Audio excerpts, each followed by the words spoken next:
Hello, Nowata. This is Marcus Scherza, and I am engineering today. I have my buddy Kevin, who I have worked on some film stuff, and over the last year, we've become really good friends. We had a conversation about fentanyl just at random one day, and it's led to a lot of conversation with the ladies up here at CAN. And we started talking about fentanyl, and Kevin mentioned how many friends he had lost uh, to this epidemic that not a lot of people are acknowledging. And to bring some more awareness about that subject, we invited Kevin in to come in and talk to Trista and Crystal, who are on our PFS and DFC grants, which are angled towards drug and alcohol prevention. And I'm going to kick it over to them right after this intro.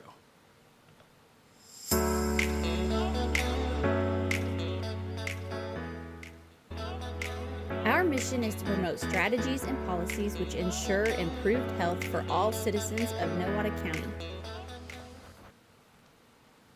Hey guys, do you want me to do the date?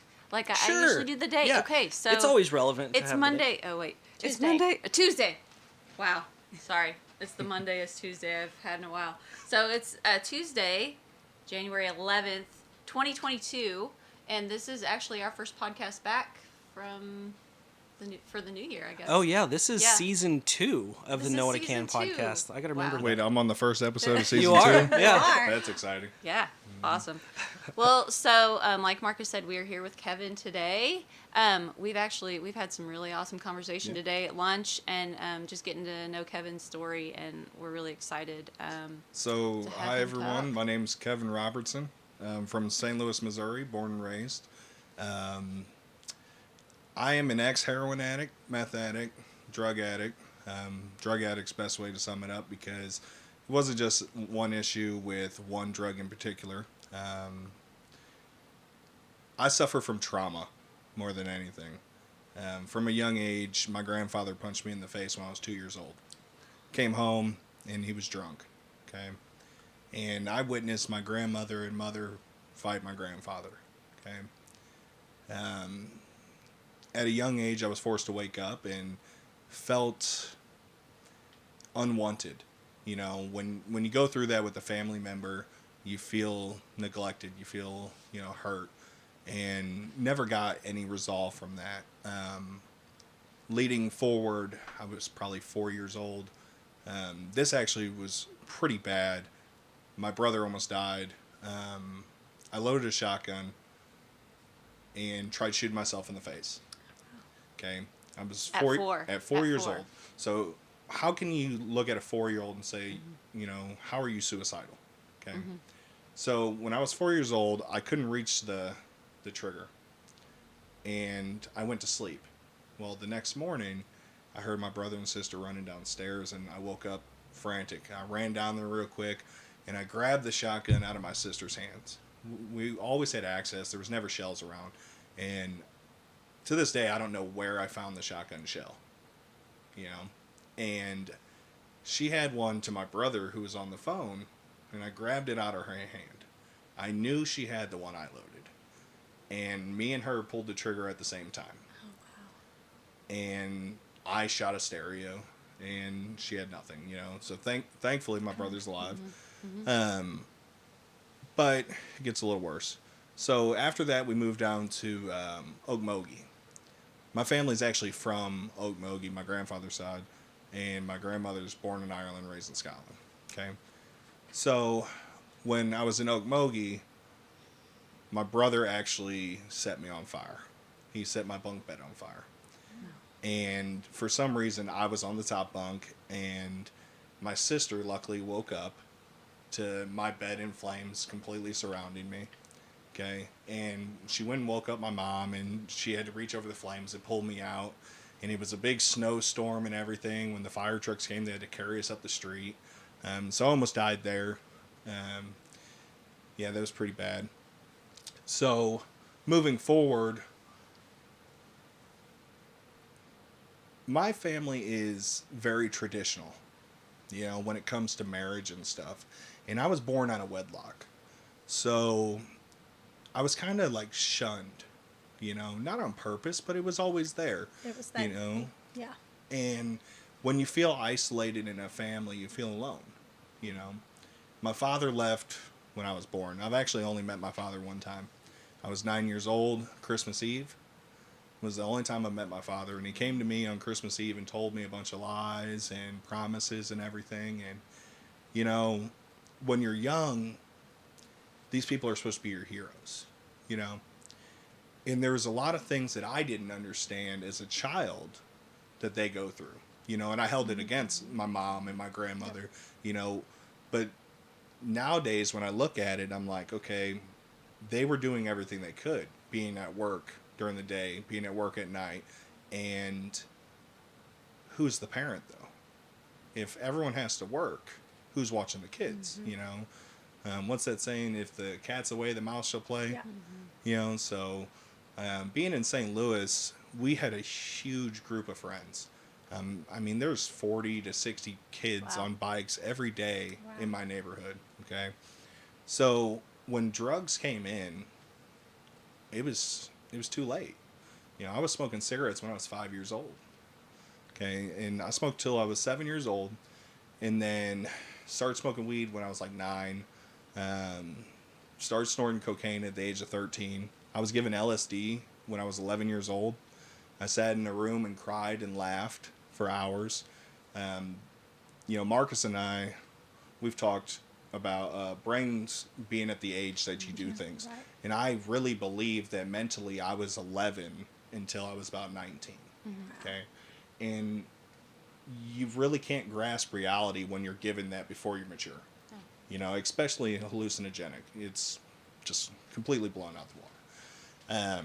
I was kicked out of the house when I was 15. My brother was in prison. My sister was in juvie. She Grand Theft Auto 6 accounts. She was locked up most of her childhood, but a lot of my childhood, was going and visiting her in juvie and lockup and stuff like that. And some of the things I seen in there was just a lady ate a bunch of pills and hit some lady and her nose split, and they didn't have adults to restrain or anything. It was just kids. Wow. You got these kids that are fighting each other, restraining each other, and they're just taking cheap shots. That's not safe. Yeah. But this is what I'm watching, Yeah. as a younger kid watching my older sister go through. And then my brother was in prison, and, my mom ended up actually moving. So when I'm 15 years old, my mother left the house, my brother was gone in prison, my sister was gone in prison, all my uncles were gone. I was with a 60-year-old grandmother, that worked overnights and slept during the day, and You're left to raise yourself. yeah. And when nobody's there to tell you, hey, you're messing up, you can't. You got to figure it yourself. And then when heroin came around, I was too busy having fun to realize what was being done, Heroin's not something that you just go, oh, okay, I'll do it one time. No. It's like that first time you go down the tallest water slide. You were scared to do it. But when you were going down that slide, you were excited, you were thrilled, and then, like they say, you chase that rush. And when I turned, I think I was 16 years old, my sister overdosed from fentanyl. That's when it really hit the streets of St. Louis. Back then, they were coming out of fentanyl patches.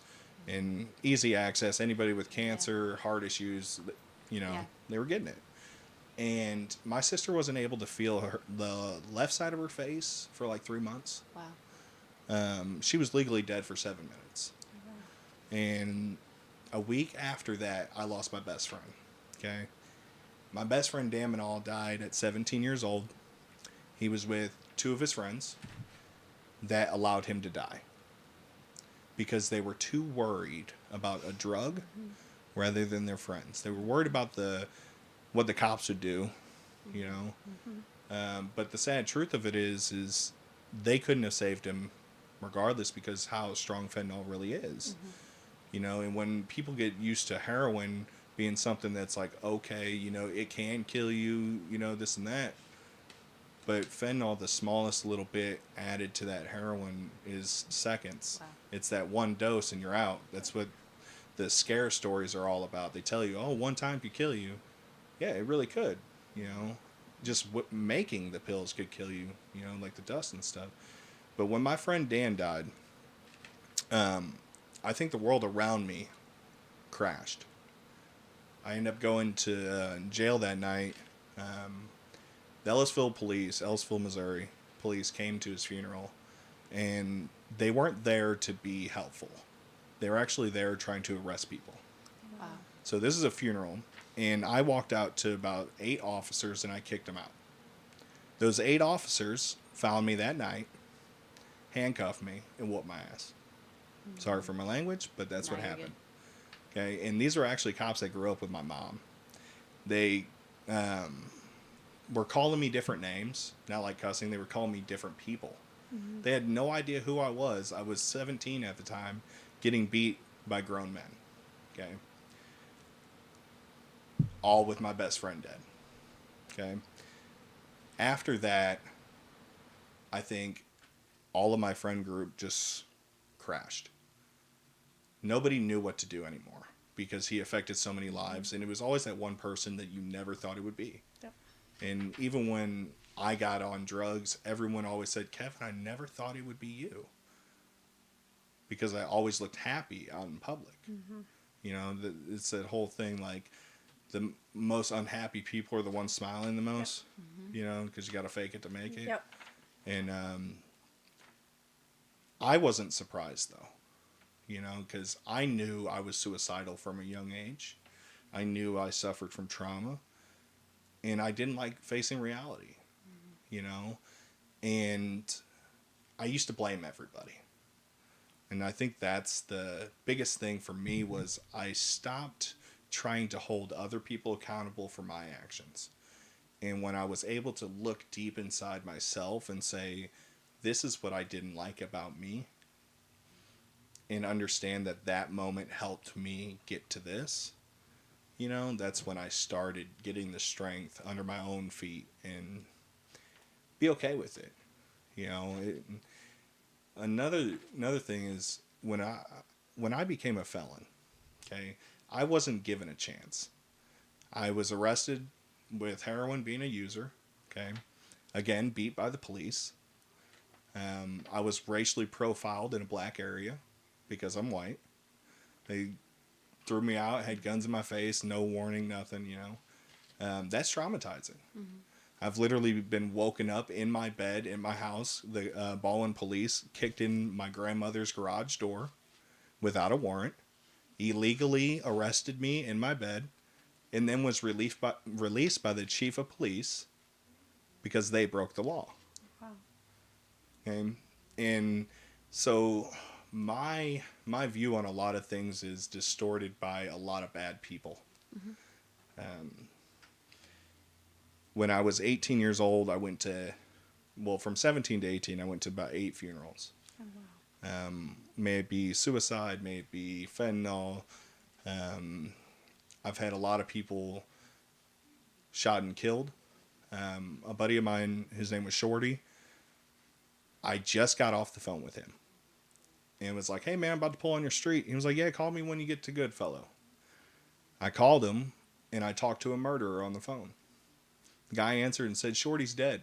Oh, wow. He just shot him at his kitchen, answered his phone, talked to me, and I was 30 seconds away from his house.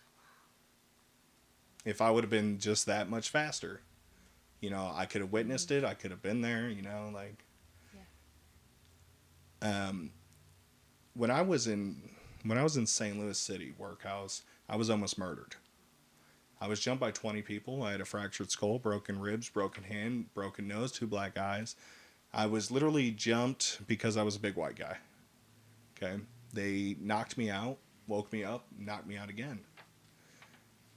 So I was dragged around this cell completely bloody, and the COs were all out there. And I remember waking up to a CO saying, if your daddy didn't teach you, somebody else will. Okay? If you look this place up, St. Louis City Workhouse, there's no windows. They're all busted out. There's inmates screaming, help us, help us. I didn't have a cover or anything in the wintertime. I was treated like a dog in a cage. Okay, I was starved. I went in at 280 something pounds. I got out of prison at 205. And it wasn't because I was able to work out. Okay. They literally would allow people to, if you were given clothes or any food, they would steal it before you got it. So the laundry would take all your new shirts, and the canteen would take your food before you got your bag. Okay. But when I was in there, I really started to have racial thoughts because what was happening to me. And I literally had like the Aryan Brotherhood walk up to me with like a pamphlet and be like, this is why you should join them. Well, I have a mixed family and there's, I'll never join. But I was getting beat by all these black people, so I had this thought. But then I was in this cell for, I think it was 6 months. And my cellie, his name was Perry Cow, rest in peace, is no longer with us. If it wasn't for his kindness, I would have been a different person today. He helped me get through so much. We used to play chess and talk about things. And, it was just what I needed because he saved me from being a hateful person. Mm-hmm. And prison can definitely do that to you. Mm-hmm. And when I got to another camp, another gentleman named Fats, I can't say his first name or last, he was the only person that actually looked out for me. And so they helped ease my heart going through all this situation. And I actually stayed in communication with them afterwards. Perry Cow was actually shot and killed right where I was homeless for years, walking from the bus to his house. I get messages on Facebook every other month. Nowadays it's like old addicts that are just dropping off, and I'm not surprised anymore. Yeah. But yeah, that's a little quick summary. What's the one thing that brought you out of it? The one thing? Or was there a one thing? What triggered your turnaround? So actually, the initial trigger for it all, I was strung out on methamphetamines and heroin. Mm-hmm. And my son's mother, she went to jail for like 3 days. And I had my son. Mm-hmm. And he was just playing with his toys. And I broke down. And that was the choice. Yeah. They say you always want to give your kids what you never had. Absolutely. Well, I never had a dad. Mm-hmm. And that was the initial key to the focus change, Mm-hmm. Awesome. Wow. I know we've talked a lot about different aspects of addiction. Mm-hmm. Over lunch, we were talking about some of this and about the idea of going to rehab and in recovery. And so, like, at what point, I guess, did you... it couldn't have been like one moment. You had to have a bunch of moments strung together that made you decide, this is it, I need to... you mentioned a few of your cellmates who helped you start. Was that kind of the spark to get you going, or? No, actually, prison did not help me reform. It didn't help me change. Was there drug use in? Oh, yeah. There's more in prison than there is out of prison. And it's because the guards bring it in. Wow. And usually the guards are from the cities, and they're all related. Yeah. So it's like nobody's gonna bust their cousin. Yeah. I would think the one thing that really made me change was work. I knew. Okay, this is what I really know. Addiction to me is fake. I don't believe it. I don't believe people have a problem when somebody sits in front of me and says, you're sick, you have a disease, you're a lower citizen. I think that's complete crap that people throw at you to make themselves feel better. obese people, drug addicts, gamblers, they're all forced to face their addiction. Okay. But the truth is they're just habits. I was able to change because I changed my habit. My habit in rush turned to work. When I was getting more money, when I was climbing the ladder, when people were like, hey, great job. And then there's the rush that I was getting from going to get the drugs. Felt like you had a purpose. Yeah. Somebody needed you. Yeah. And when you feel like people rely on you, you feel like you belong. But when people shadow you because you make mistakes, you don't feel part of that society. Even today, being a felon, like I said, I wasn't given a chance because there's two types of charges you can have in St. Louis. There's SES and SIS. SES goes on to your record forever. But if you're given a felony SIS, it can come off your record after 180 days of being good in a treatment. I wasn't given that. I actually, when I was arrested, this old man came to me and he said, you're going to prison. This is another guy arrested, okay? Everyone else is like, no, you're not. No, you're not. Based on my judge. My judge, Margaret Neal, sent her cousin to prison. He was murdered. So everyone was like, Margaret's not sending nobody. That was wrong. This old man came up to me and he said, Kevin, it's October. You're in indictment season. What indictment season is they're going to arrest more people before the end of the year because each person that goes into a state penitentiary in the state of Missouri gets $40,000 given to that penitentiary to house you and everything. I can tell you right now, I did not cost $40,000. There's no way. Okay. And when all these people go to prison, majority right then, it's because they're funding. They're given all this money, you know. And that's when I learned that people were the number one cash crop of America. You know, it's rough. Yeah. Well, so as far as we're concerned with our Drug-Free Communities Grant Partnerships for Success, you know, we focus on youth substance abuse awareness, prevention, education. We push a lot of education out there to parents, our teachers, our law enforcement, whoever we can get to listen to us. As far as access, you know, like right now the big buzzword is fentanyl. Everybody hears about fentanyl, and we've with the opiate deaths in the country, that's like the number one cause of death. Yeah. In 2021 was overdose. Opiate overdose. And so fentanyl is a huge thing, and you've talked a little bit about fentanyl. So One of these quick facts we've gotten just recently is there's over 150 people die every day from overdoses related to synthetic opioids like fentanyl. And fentanyl. When I see the word synthetic opiate, that's exactly what I think is fentanyl. That's the first thing I think. So I think because it's such a buzzword, it's on the news, people are talking about it. I think we tend to think here in our little small town, our little bubble of Nowata, like that's a big city issue. That's that's something that's in Tulsa, or that's something that's in Oklahoma City or St. Louis. That's not something that's here. The ease of access to get any kind of drug on the street, and especially fentanyl right now. Can you speak to how easy it was to get?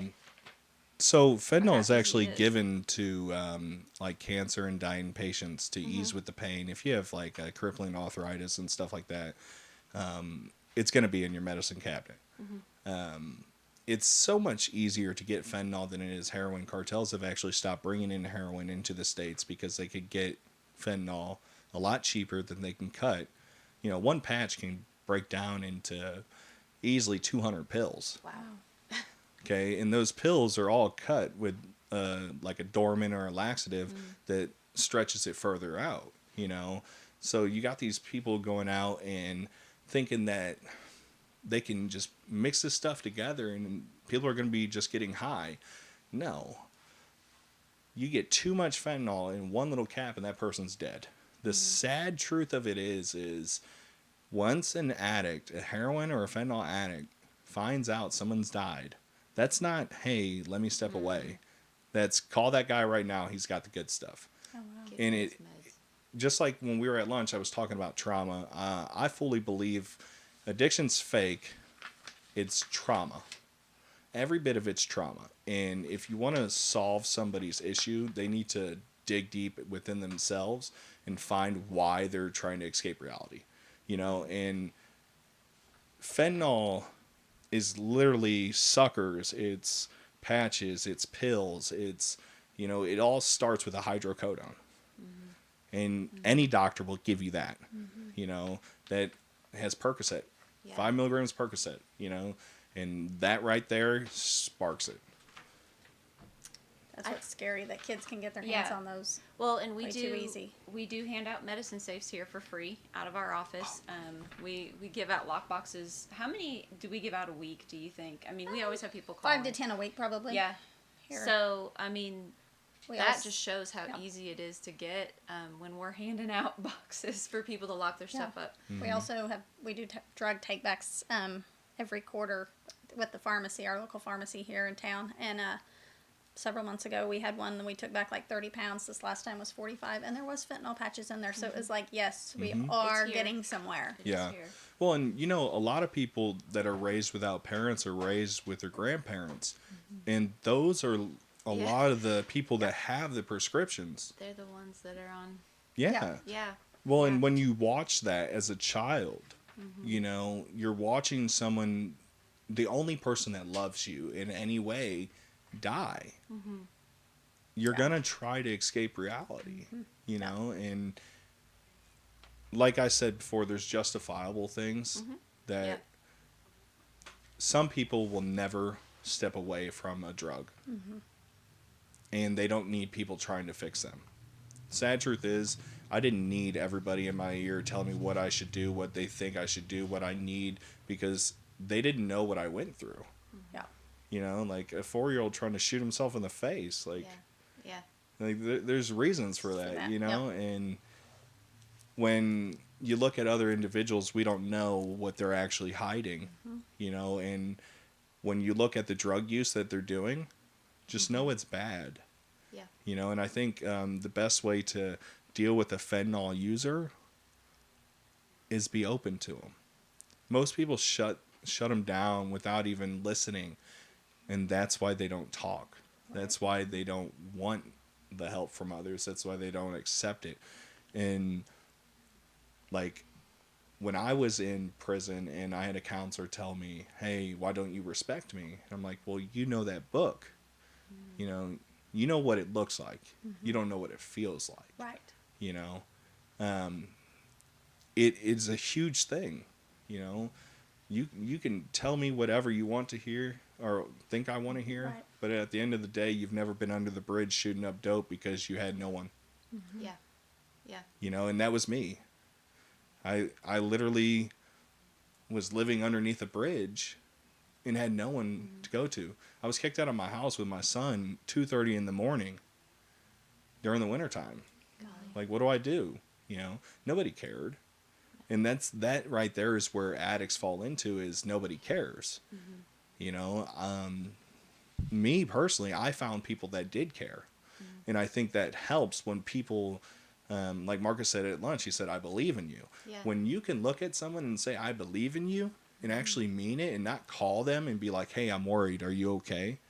Yeah. Like, don't give me that. Yeah. No. Yeah. Let me get it out of my mind too. And be reassuring to people. And I think people just need to be open to their scars and their pain and be understanding. To touch on that, like, I'll tell the story I did at lunch about the guy. Yeah. When I was a manager at McDonald's, there was a guy that he would come in, he was homeless, and he would smoke cigarettes, and I'd have to kick him out. He'd pass out drunk. He peed on the floor one time, and I go to wake him up and kick him out, and this lady stops me, and she says, "Do you know why he drinks?" I said, "No, ma'am." And he said, "Well, he watched his entire family burn to death, and the firefighters were holding him back from going to save him." I never woke that guy up after that. But what I didn't tell y'all at lunch is he actually died of alcoholism. He was arrested during the wintertime because homeless guys go to jail during the wintertime. One place. Yeah. Yeah. And he died from not having alcohol in his blood. And to be honest, alcohol is worse than heroin.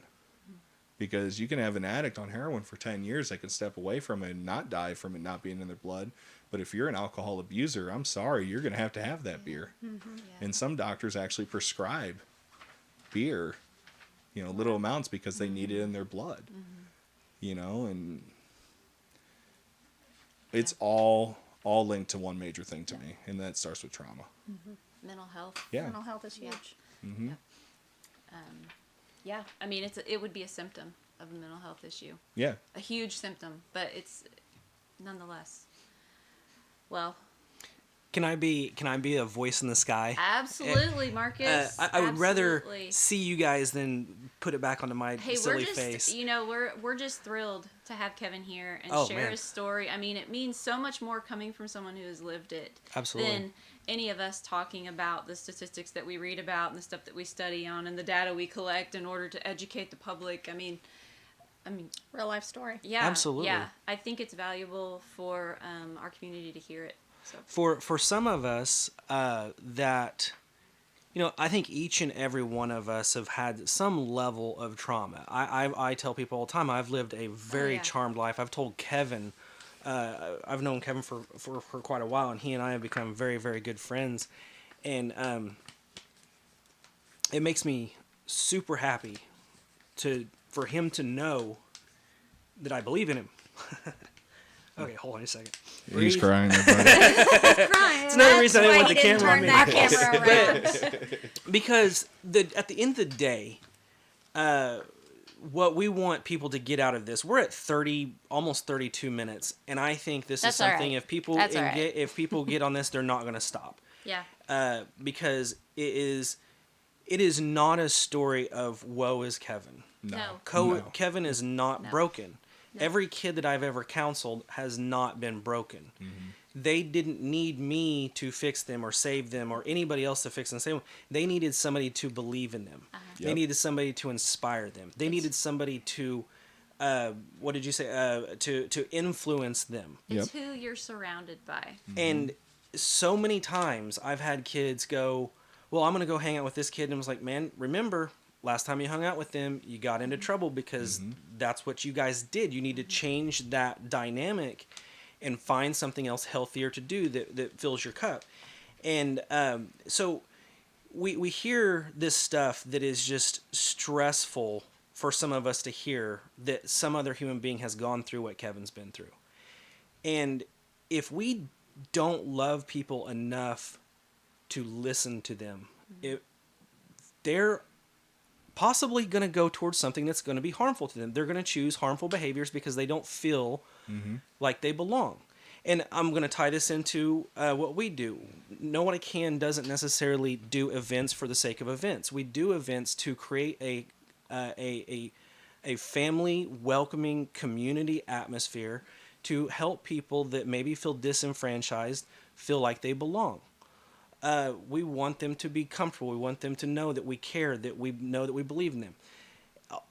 Then the last thing I want to say, because this is kind of weird, just voice talking off camera, but the whole point is where Kevin's at now. He hasn't talked about, and I would ask Kevin to briefly talk about this, and I'm going to ask him to brag a little bit on himself. But Kevin has a newborn baby. He has a wonderful wife. He has, of course, his older son. He was a manager at McDonald's and thrived, and he is making movies. He's following his dreams. He's found passion in it, and he is literally. Don't forget, I ran 2 businesses while doing all this. Thank you. He's running his businesses. And he is writing and directing his own feature-length film. That's awesome. And That's awesome. Deserves Congratulations. a little Thank you. bragging. That's awesome. yes, Thank you. Yeah, we need to brag a little bit. absolutely. Well, I don't like to do that about myself. You let other people. It's Yeah. not easy. It's not easy, but I'm more than happy Right. to, because my life is better because Kevin's Wow. in it. And it is. It absolutely is. It's somebody else who is passionate about some of the same things as I am, and that's the key right there. That's relationships. And a lot of time, what I'm hearing is that's part of what saved Kevin is those relationships Yeah. that he found, and he found people that believed in him, and anyways, so I just had I couldn't not Yeah, no. say So, something like that. Let But me touch on that real quick because before Marcus and I even met, okay, depression. I suffer from many cases of depression, and I was on Facebook, and that's when I was first getting back into the film stuff, and I was working on a script, and I had to finish it. I never finished an entire script before this moment, and Marcus did a post and was like, would anybody be interested? And okay, so it all started with that, and I jumped on that, and we started talking and this and that, and then I started a post about my movie. I was like, would anybody be interested in this? It was a complete volunteer thing. We have over 70 people involved. That's awesome. Wow. Okay, there's a Nigerian film crew that's already sent me their material. Okay, there is actors and actresses from all over. I had a lady come from, what was it, Mississippi, something like that. Ren came from Alabama or something. Anyways, she's like an Instagram model, has like 130 some thousand followers. There's 2 world champions Wow. on the film. A guy named Michael Wittig, super impressive guy. He's like a 7-time national weightlifting champion, a 2-time world champion.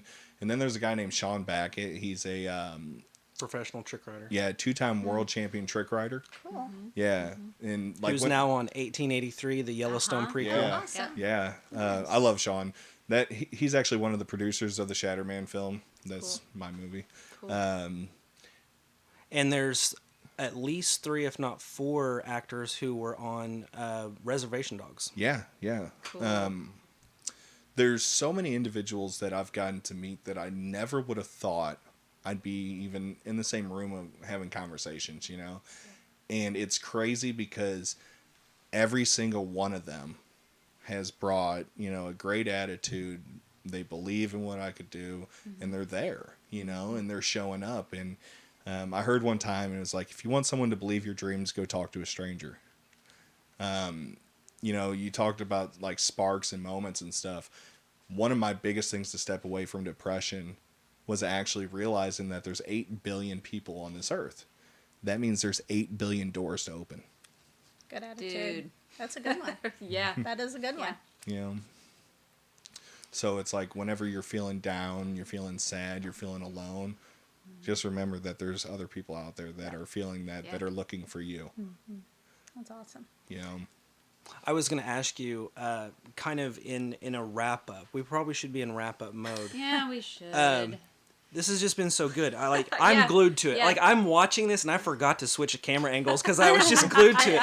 But You had one job. Jeez, Marcus, come on. But again, we talked a lot about this because we knew this was going to be a heavy podcast. We knew it was, and we thought about it a lot, and we wanted to be intentional.